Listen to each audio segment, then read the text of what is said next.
Hey, this is Matt once again. Welcome back to another video, and this is a paid request for Aaron. Thank you so much for that. He sent in a couple requests for episodes of Tales from the Crypt, which was a very cool film. Sorry for the wait, but thank you for the patience and the generosity. Thank you. For anyone interested in requesting any type of movie reviews, re-reviews, random thoughts, streams, commentaries, tier lists, rankings, video game playthroughs, whatever the case may be, feel free to send it either directly to my PayPal. I do have a CashApp as well. Links are down below, and I will get to it as soon as I possibly can.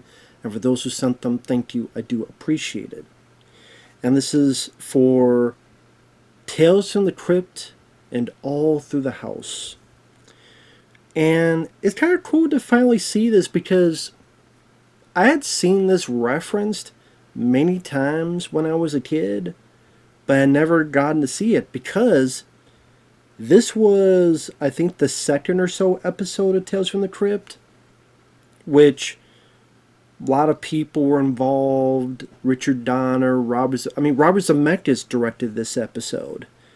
It was written by Fred Decker, who made The Monster Squad, Night of the Creeps, and then, of course, Robert Zemeckis, he did Back to the Future, Romancing the Stone, Who Framed Roger Rabbit.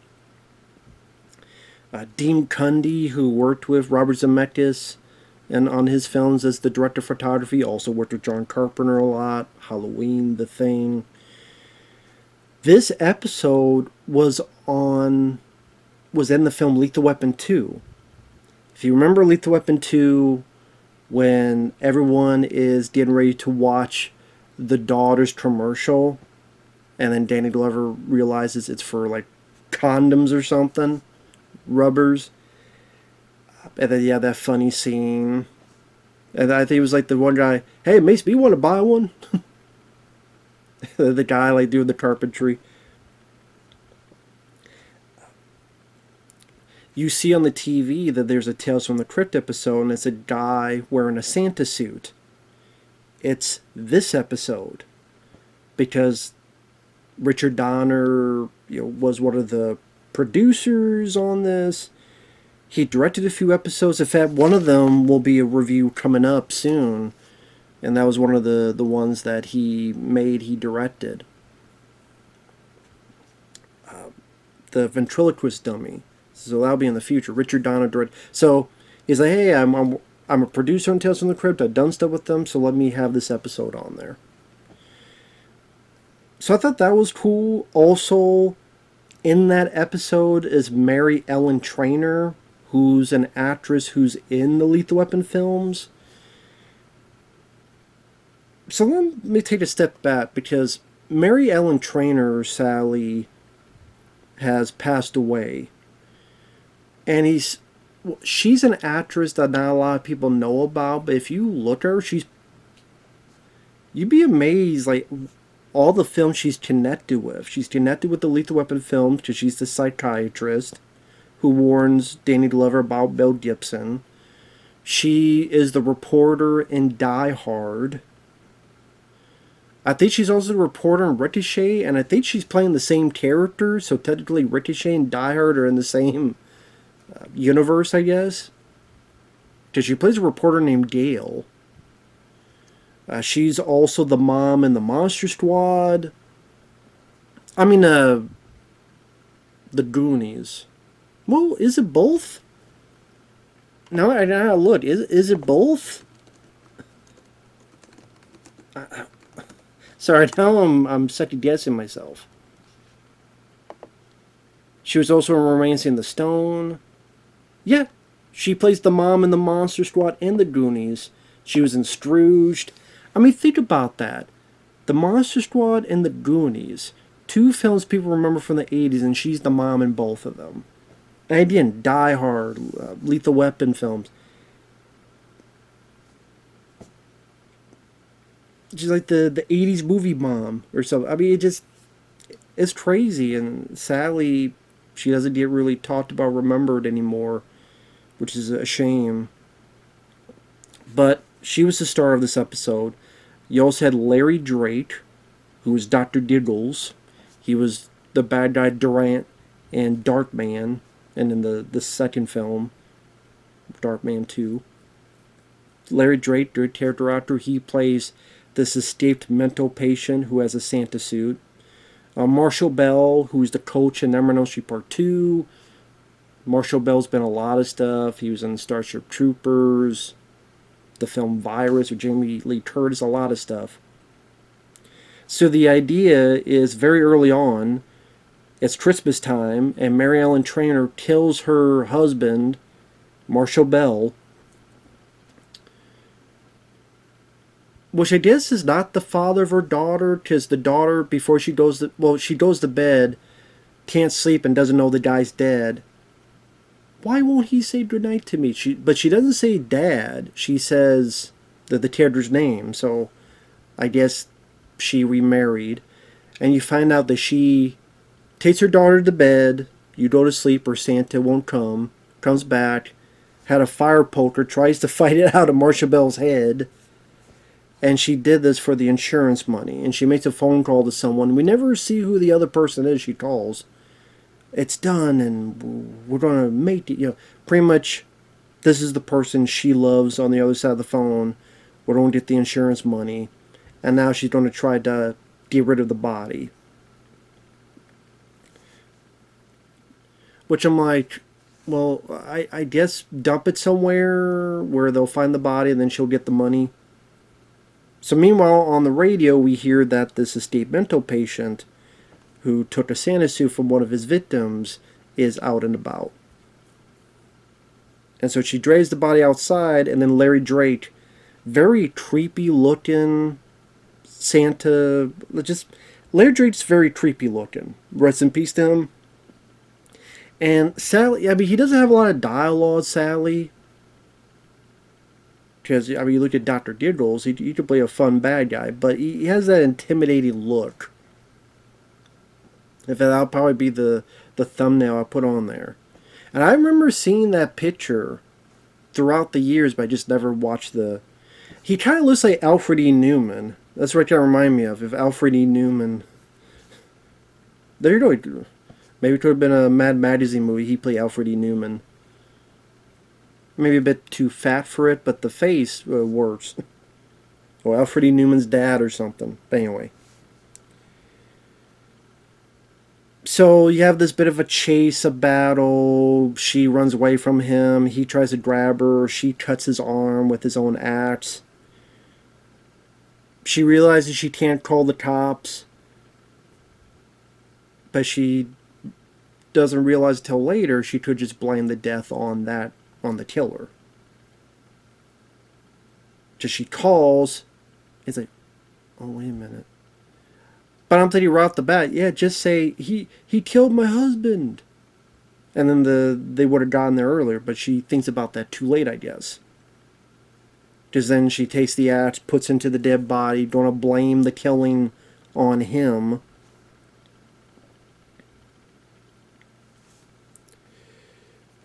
Tries to get in contact with 911 again. Now, for some reason, when the mom is screaming bloody murder, the daughter doesn't hear any of this. I have no fucking idea how. She is screaming her fucking blouse off. She's screaming her panties off. And the little kid can't hear it. I'm like, bullshit. What the fuck? But eventually the kid looks outside and tries to help Santa because she thinks it's Santa. The mom thinks the Santa is gone, and she's like, Mommy, I let him in. Now, she was in a closet trying to get a gun, and granted, she saw that her daughter was in danger, and bashing the door down, but I'm like, take the gun, dumbass, take the gun. Why did you leave the gun? You went in the closet to get the gun in the first place. And how the fuck did the door close on and in on you? Okay, it's a closet. Like, you could leave your fucking laid out if you need to keep that damn door open. But anyway. I get it. She's, terrified. So then it ends on I say a cliffhanger, but I mean, is that going to be resolved? The mom is screaming. Santa's holding the little girl's hand. He's got the axe and he goes, naughty. or nice. Now you get the idea from the Crypt Keeper that the daughter was fine, but then maybe don't worry about the girl. He liked his women older and in pieces. So yeah, I don't know what happened. I mean, did the mom get killed? Did she not get killed? As if he chased after her, she could have gone up the stairs. I kind of hate that it's a cliffhanger ending because I wanted to see what happened.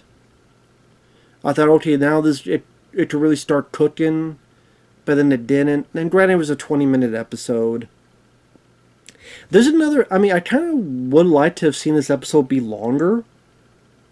There's another episode that I got requested that I've seen before, but it's a 40-minute episode. And I'm sitting there going, well, couldn't this be the 40-minute episode and the other one I'll talk about be the 20-minute episode? Because I think the other one did not need to be 40 minutes. And this one, I would like to have seen it longer. I would like to have seen a finale to that plot.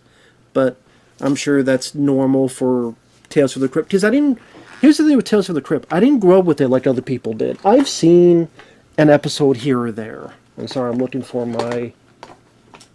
Oh, it's over there, my thing for my glasses, but I'll get it later. Like, Tales from the Crypt didn't have HBO back in the day. So I didn't see them when they premiered or such. And throughout the years when I was a teenager and 20s, I just didn't go out of my way to watch them, not for anything else other than there was just other stuff I was watching, so it just never came up. Now, throughout the past 5 or 6 years, I've seen a couple of them, but not a ton of them. But a couple. I've seen... Well, actually, the one I'll talk about next, Yellow, with Kirk Douglas. I had seen that one before. I had seen the one with Lance Henriksen.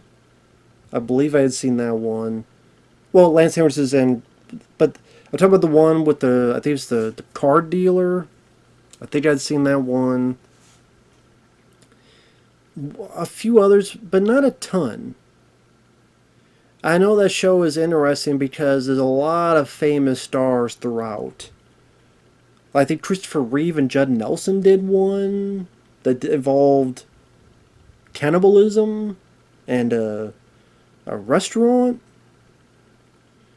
And Arnold Schwarzenegger directed one.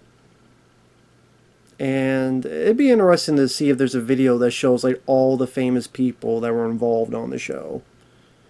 But I know the movies, Tales from the Crypt Demon Knight I liked, Bordello Blood I don't like. I know there's talks of rebooting it, it didn't happen.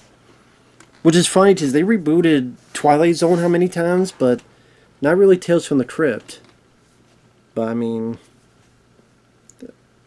would that even work? Like, who the fuck would you get to be in it? You know what? How about we have an anthology that's like a horror action anthology, and would you get Stallone being in one? I think you'd do a Tales from the Crypt episode, but it's action horror, so it could be... You could have the hero, save the day once in a while. So... I'm not saying a reboot Tales, I'm just saying like another show, but it's like a horror action show. And, some may be depressing, but some will be uplifting or badass endings, and have Stallone being one, have Jason Statham being one, Van Damme being one. I think they could handle a 20-minute episode, get some action, some kick-assery in there. I'd see it. But, I did like this. I thought the beginning, where she's trying to get the fire poker out of Marshall Bell's head, was pretty funny. Mary Ellen Trainor, likes to see her be the lead of something, because that was rare to see. Larry Drake has a very intimidating look. I wish it was longer so that there could be like a bigger body count, so we see Larry Drake like kill, because he doesn't kill anybody technically in this. We never see him kill anybody.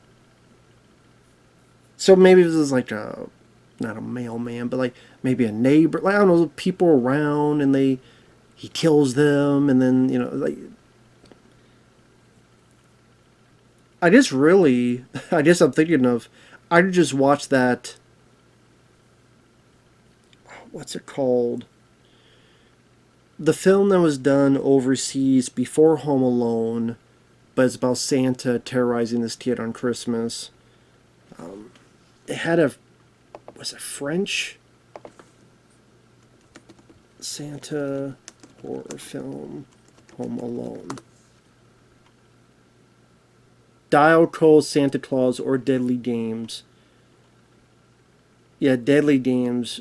That's a pretty good one. If you've never seen Deadly Games from 1989, definitely worth a look. So, I guess I could just watch that for that. But I wish Larry Drake had more to do, because he doesn't pop in till, you know, a little bit into the episode. And yeah, it would have been nice to have a bit of a body count for him. But I could watch Silent Ed Dylan at 1 or 2, I guess, for that. But it was a cool little episode. I like the Christmas theme. To be honest with Robert Zemeckis directing, I mean, I would have never known he directed it, because I can't think of any shots that maybe oh, that's a Zemeckis shot.